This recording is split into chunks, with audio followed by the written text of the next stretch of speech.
10 రోజులు 12 రాష్ట్రాలు నేటి నుంచి ప్రధాని మోదీ సుడిగాలి పర్యటన.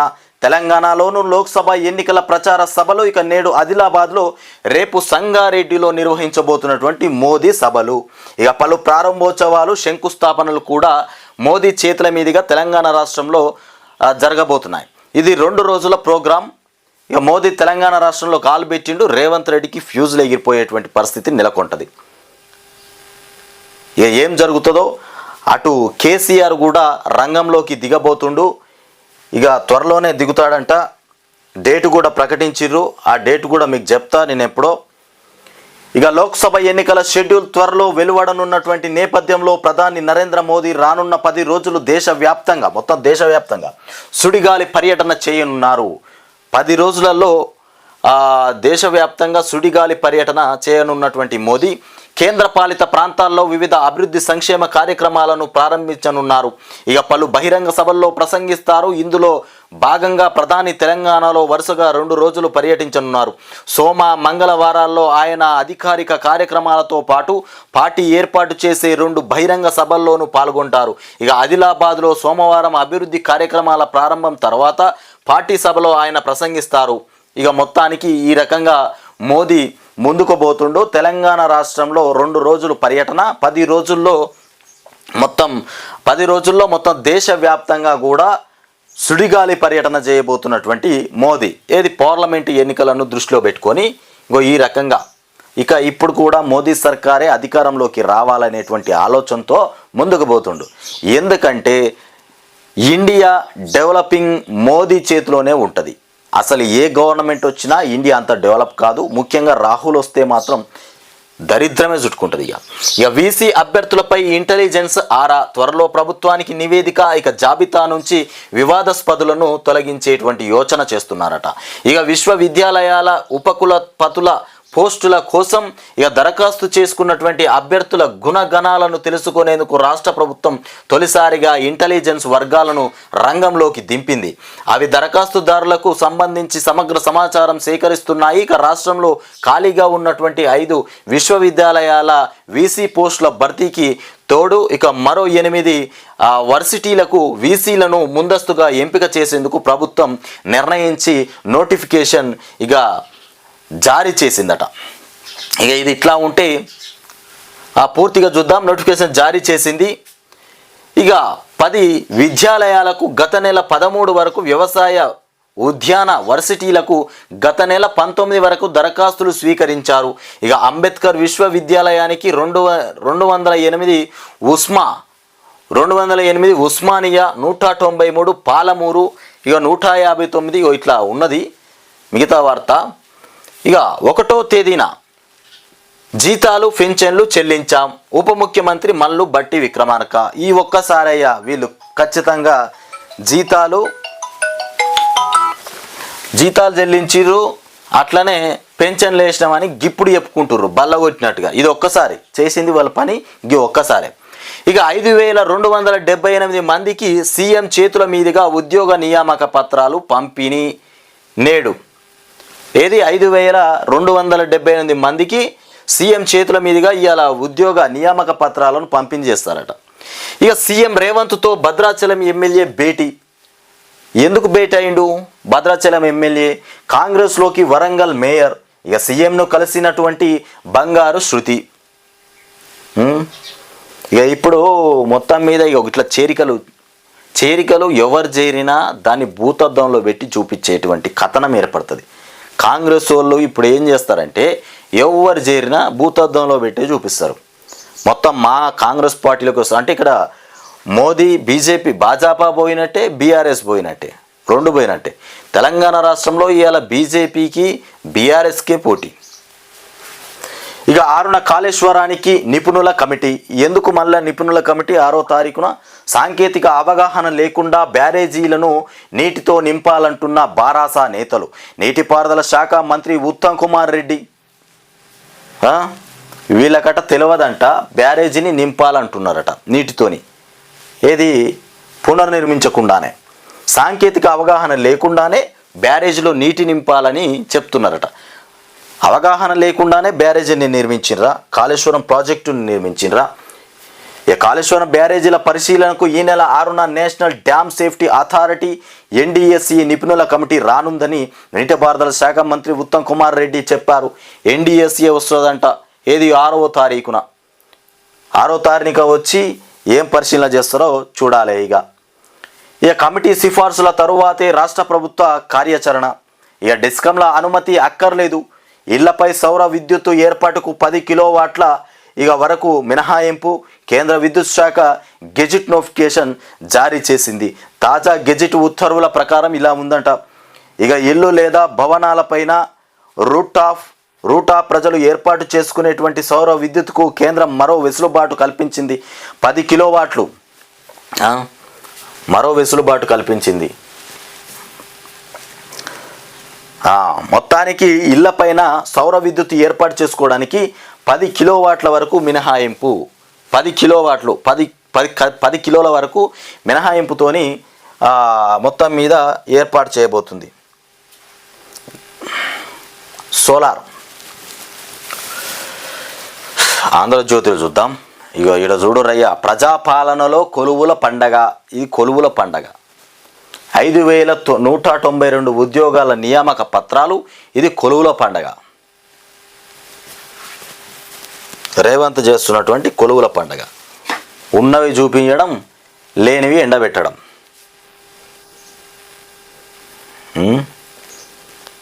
ఇట్లా ఉంటుంది కథ.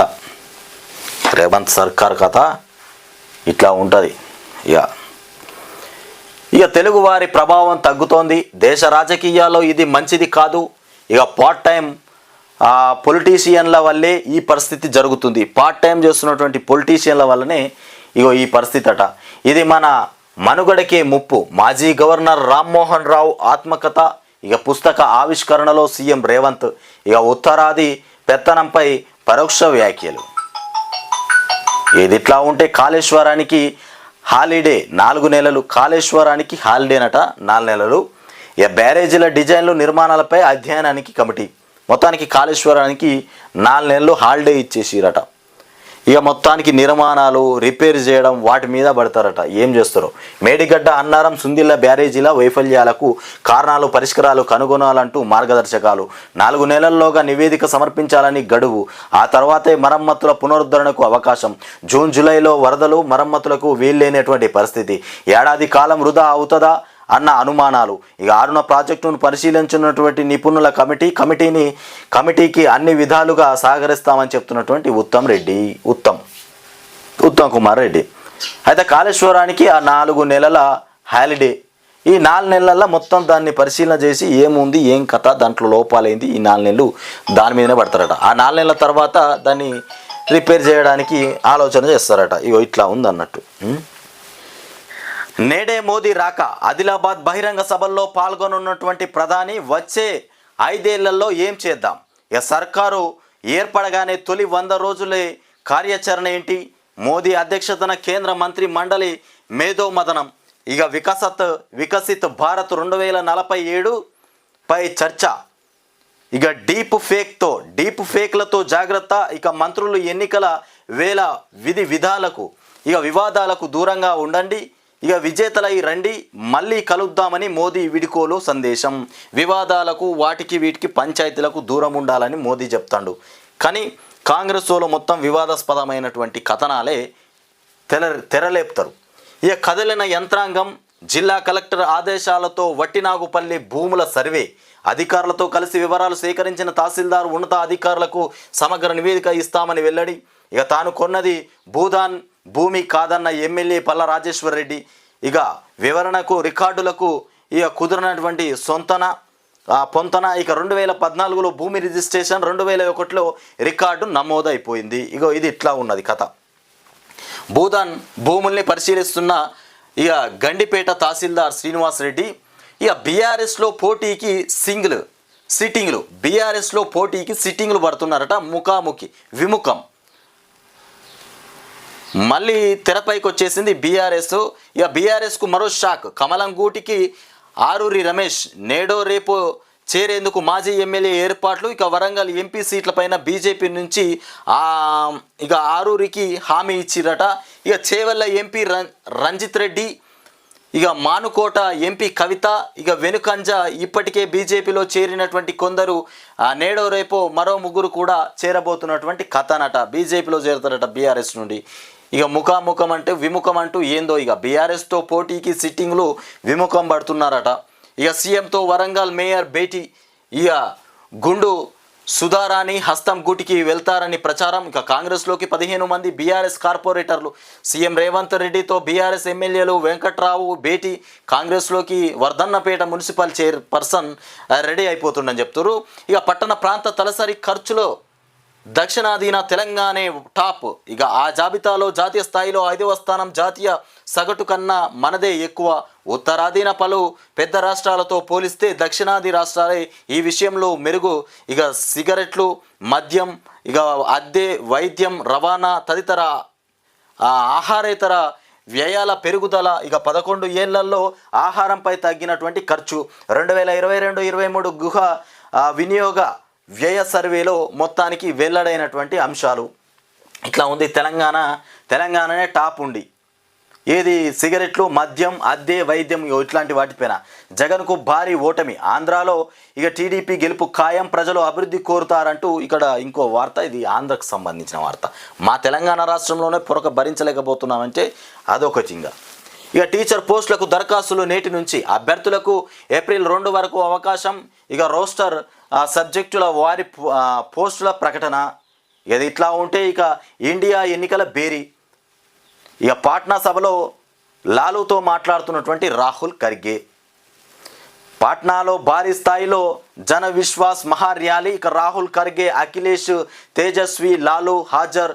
ఇక వామపక్షాల నేతలు, ఇక నితీష్పై నేతల మిసుర్లు. ఇక ఆయన్ను మళ్ళీ కూటమిలోకి తీసుకోవద్దు అంటూ ఖర్గే. ఈసారి ఎన్నికల్లో ఉత్తరప్రదేశ్, ఇక్కడ బీహార్లో ఓడిస్తే బీజేపీ అధికారంలోకి రాదు అంటూ అఖిలేష్ యాదవ్ మాట్లాడుతుండట. ఇట్లా ఉన్నది. ఇక నేడు మరో 5278 మందికి ఇక ఈ ఉద్యోగ నియామక పత్రాలు పంపిణీ చేయడం ఏంది? రేవంత్ రెడ్డి వెలుగు దినపత్రికలు చూద్దాం. ఈ వెలుగులో గమ్మత్ ఉంటే వార్తలు. ఇక 10 ఏళ్లలో సెకండ్ హ్యాండ్ కార్ల మార్కెట్ ఇక 8.30 లక్షల కోట్ల వరకు పోయినటువంటి కథ. సెకండ్ హ్యాండ్ కార్లట ఏడాదికి 15% చొప్పున వృద్ధి. 5 ఏళ్లలో అందుబాటులోకి ఎలక్ట్రిక్ కార్లు. ఇక ఎస్యూవీలకు కొనసాగుతున్నటువంటి డిమాండ్. కార్స్ 24 CEO విక్రమ్ మాట్లాడుతున్నటువంటి కథ. దేశంలో సెకండ్ హ్యాండ్ కార్ల మార్కెట్ వేగంగా విస్తరిస్తోంది. మొత్తానికి దేశంలో సెకండ్ హ్యాండ్ కార్లకే మంచి మొగ్గుందట. 5 ఏళ్లలో తైవాన్, సౌత్ కొరియాకు పోటీ. ఇక వడ్డీ రేట్లు పెరగడంతో ఎఫ్డీల వైపు మొగ్గు చూపుతున్నారట. ఎఫ్డీల వైపు ఈ వారం 3 IPOలు, జాతీయ ఆదాయ లెక్కలు అంటూ మనం ఇక్కడ వార్త అయితే చూస్తున్నాం. ఇది మొత్తం జాతీయ ఆదాయ లెక్కలు అంటే ఇండియా లెక్కలు అన్నట్టు. 1931-40లో ఆర్సి దేశాయ్ తన కన్యూమర్ మన విశ్వం బిడ్ బ్యాక్. ఇక బ్లూ మూన్ అంటే ఒక నెలలో వచ్చేటువంటి 2 పౌర చంద్రుడు. ఇక చంద్రుని కాంతి భూమిని చేరేందుకు 1.3 సెకండ్ల సమయం పడుతుంది. చంద్రుని కాంతి భూమిని చేరడానికి 1.3 సెకండ్లు పడుతుందట. ఇది మన విశ్వం గురించి టాపిక్ చాలా పెద్దగా ఉంది. అది కూడా మీకు వివరించి చెప్తా. ఇక నుంచి ఫ్లిప్కార్ట్తో పేమెంట్స్ అట. ఇది ఇట్లా ఉంటే కేసీఆర్ మొత్తానికి భారీ బహిరంగ సభలు నిర్వహించబోతుండు. కరీంనగర్లో కథన బేరి. పార్లమెంటు సమరానికి బీఆర్ఎస్ రెడీ అయిపోయింది. 12న భారీ సభ నిర్వహించబోతున్నటువంటి బీఆర్ఎస్. ఇక SRR గ్రౌండ్ నుంచే ప్రచారానికి శ్రీకారం. ఇక బస్సు యాత్ర, నియోజకవర్గాల్లో రోడ్ షోలు. బీఆర్ఎస్కు